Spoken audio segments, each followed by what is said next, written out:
Journaling is not just for 12-year-old girls, I think. Jokes aside, it's been a phenomenal daily process for someone like me who has really high energy and a really active monkey brain. So here's 3 ways I use my journal that hopefully helps you. So, number 1, I try not to skip longer than 3 days because when I do, it's usually an indication that I'm dysregulated, like I'm too busy or I'm too tired, and it's a sign for me to kind of come back into some form of routine. When I do get too busy, I tell myself that it's okay. And I write it down. So here's something that I've actually written down before, which we'll take apart for these tips. So these 2 weeks have been stupid hectic and I haven't been disciplined enough to prioritize rest. I could have used the word no much more. When will I really learn this lesson? I already know it leads to a spiral of self-pity, exhaustion, and guilt for not being more present with the kids. I will ask so-and-so for help. And that leads to our second point, that we use it to assess our thinking and feelings. A metaphor that I like to use is that the journal helps present you self-awareness, so presenting you the stepping stones that you need for your development. And then it's up to you, after journaling, to go and take those steps. So there was a sentence from my journal earlier, which I felt really strongly about, and where I wasn't very kind to myself in my thinking. And it was, when will I really learn this lesson? Now, for me, that brings more stress than motivation. And in hindsight, what would serve me better would be probably something like, it's time to use this lesson to improve my life right now.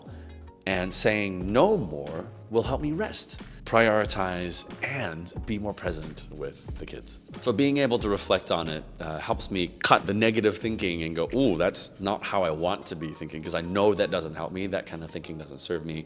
Here's something else that I will say. Here's how I would like to have my self-dialogue. And number 3, lastly, I read my journal to my wife on a regular basis. I'm very lucky. Look, if you don't have a friend or family that you could be vulnerable with, it'd be a really good time to start nurturing a relationship, because everybody needs somebody that they could be vulnerable with. So when I read my journal to her and I get to a spot where there's some self-defeating thoughts or even just a really positive reflection, kindness and her presence really helps get me through that phase. So take advantage of the good things, but make sure that I don't spiral with the negative things. And it's also a really great bonding moment for me and her, because we're living this life together. We're a team. So here's a post-production bonus tip, something that I forgot to add in earlier. You can journal however you want. It could be a couple of sentences, it could be on a piece of paper, you can type it down. But the idea is that you're able to kind of take a step back from your day and offload, and ideally gain some closure from what happened. So do it however you want. It shouldn't stress you out too much. So obviously the more you invest in it, the more you get back.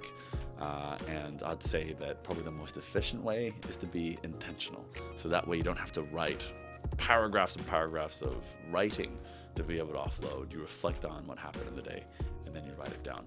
Use the journal however you want. So right now we need more empathy and compassion than ever to make better decisions that serve our people and our planet. We know this. So I hope that these short videos will bring that bit of light and a bit of insight, just to help move us along. What would help me is if you shared this to someone that you think needs to see this, or subscribe. And if you need help with what you're gonna do with that self-awareness that's from your journal, then I can refer you to some of the best coaches that I know to help you with your goals. Otherwise, as usual, slow down a little to have a great day.